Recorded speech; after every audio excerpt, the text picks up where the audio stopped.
My name is Kamau. I'm one of the local coordinators with the Stop Urban Shield Coalition. I'm also a member of Critical Resistance. And I'm really excited that everyone is out here today. I'm excited to invite even more people to come out here today. And we are going to start off by hearing from an organization that does a lot of work in the Oakland community. Kat is here and ready to share some words about why Onyx and community members across Oakland oppose Urban Shield and police militarization. Make some noise for Kat, everyone. Power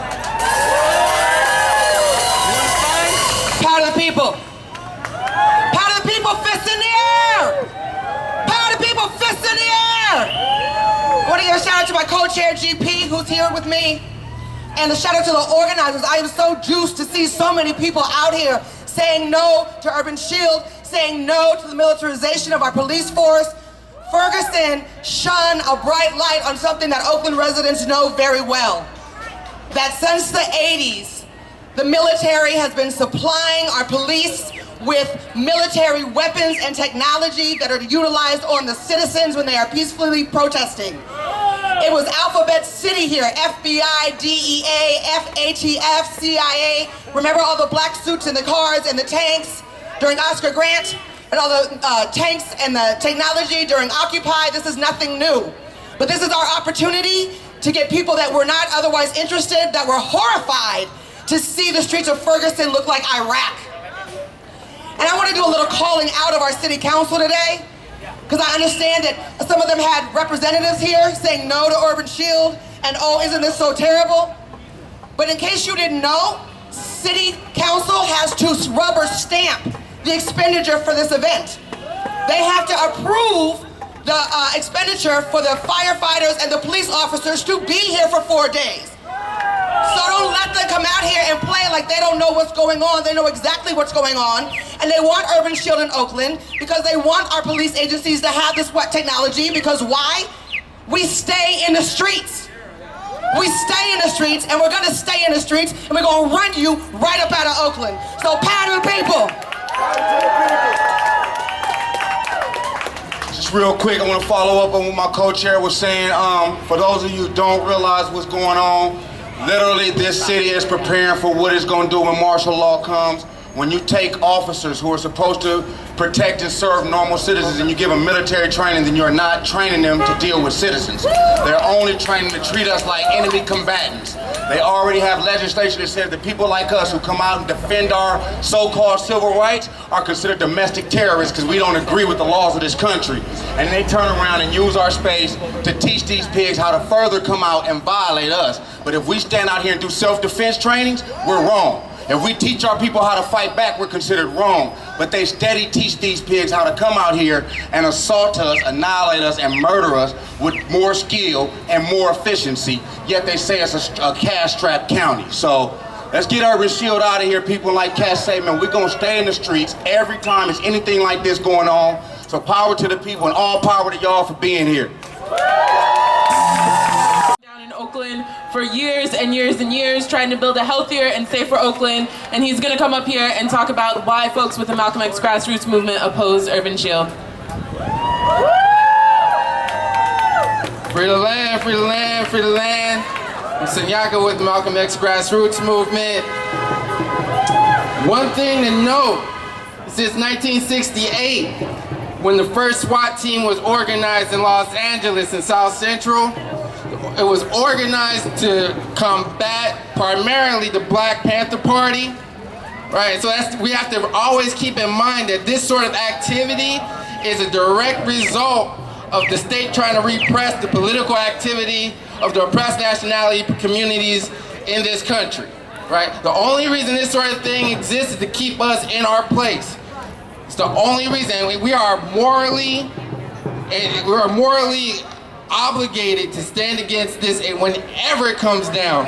And it's a great victory to announce too that they're not going to be having this at the Marriott next year because of the organizing of the people here for years against this sort of activity, right? So y'all need to give yourselves a round of applause for that victory.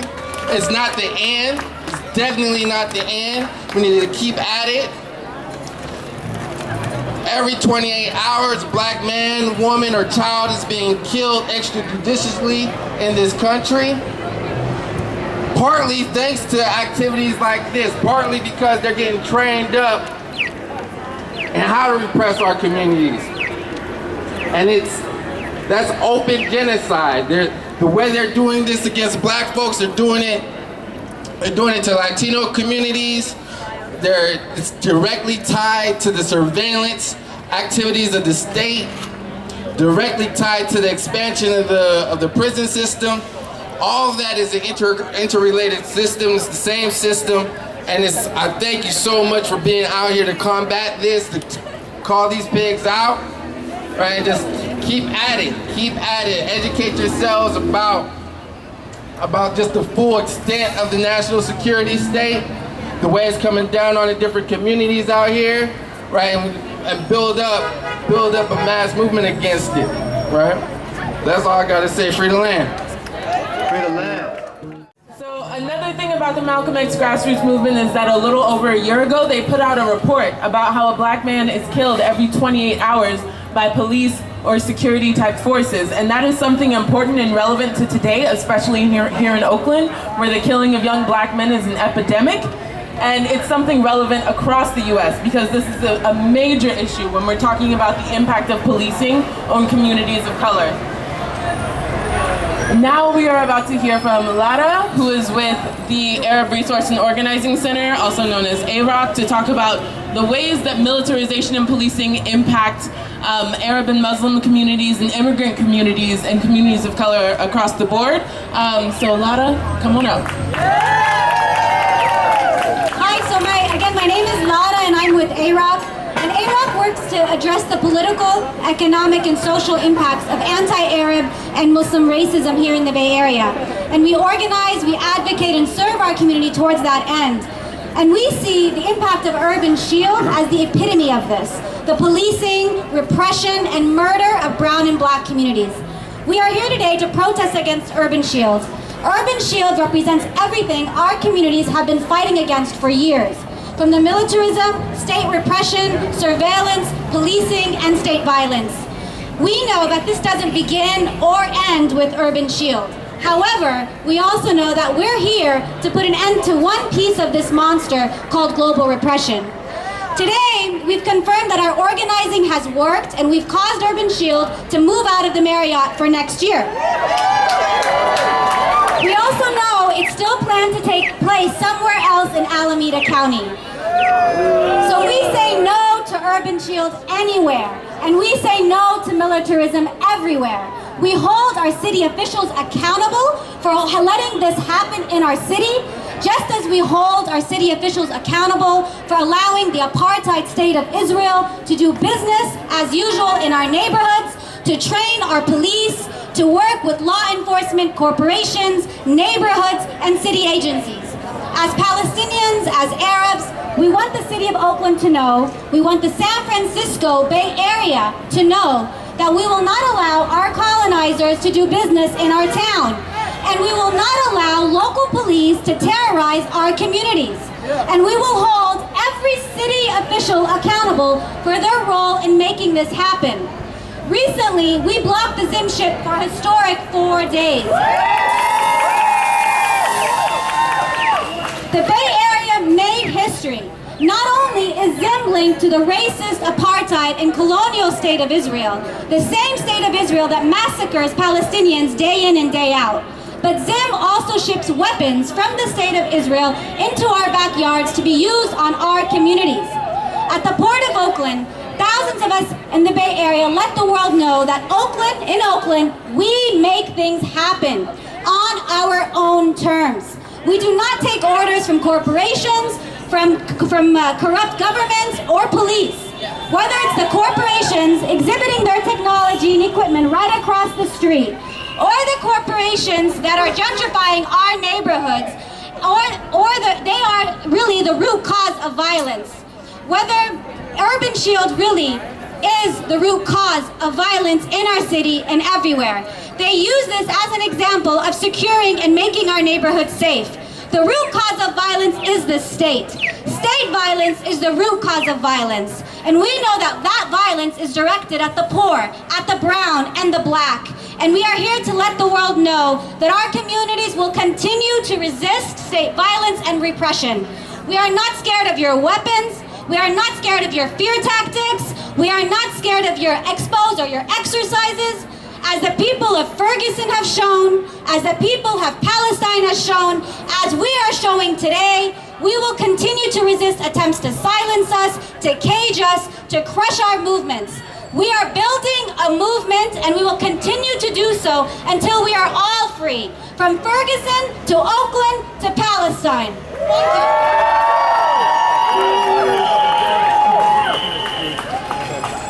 All right, make some more noise for Lado from A-Rock.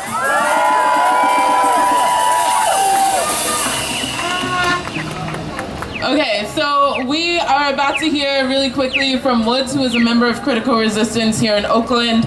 I know that the Critical Resistance Oakland chapter, because I am also a part of it, has done a lot of work around policing, including gang injunctions, as well as doing solidarity work with prisoners in solitary and imprisoned across the state of California. Woods is going to be coming up and talking about the reasons why Critical Resistance as an abolitionist organization supports resistance against Urban Shield. Give it up for Woods, y'all.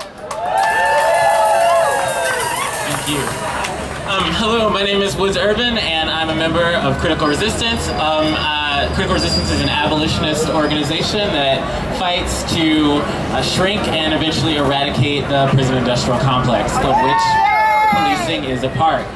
So today, Critical Resistance stands in solidarity to protest Urban Shield. The fundamental reason is because of what Urban Shield is actually here to accomplish, which is to increase the capacity for the expansion of war making on black and brown communities. At Urban Shield, the technology that is distributed, the training, tactics, and strategies that are shared will be used to target communities of color in East and West Oakland. They will also be used on those who act in dissent and protest and organize for self-determination.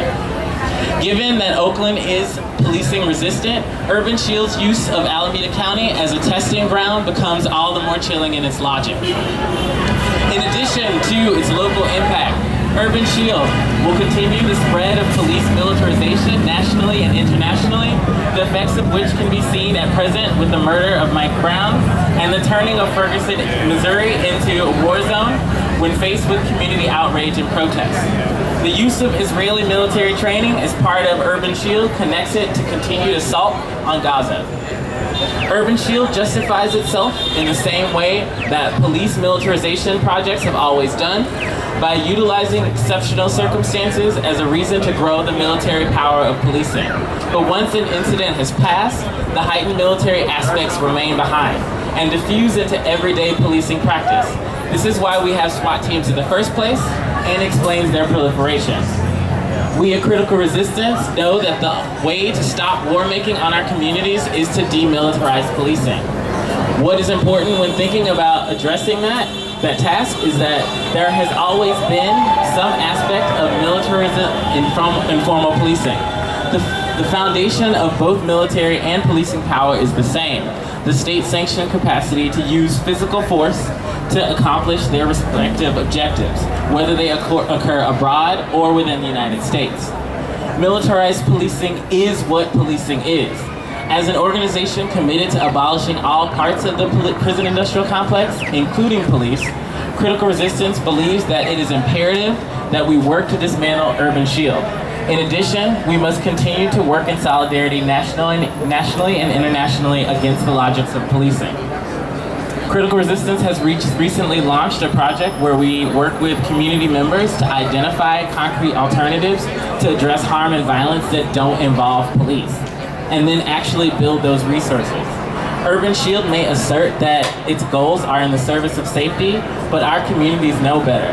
We also know what actually keeps us safe and healthy, and we must continue to take up the challenge of realizing those things to grow our capacity to live and fight against state repression.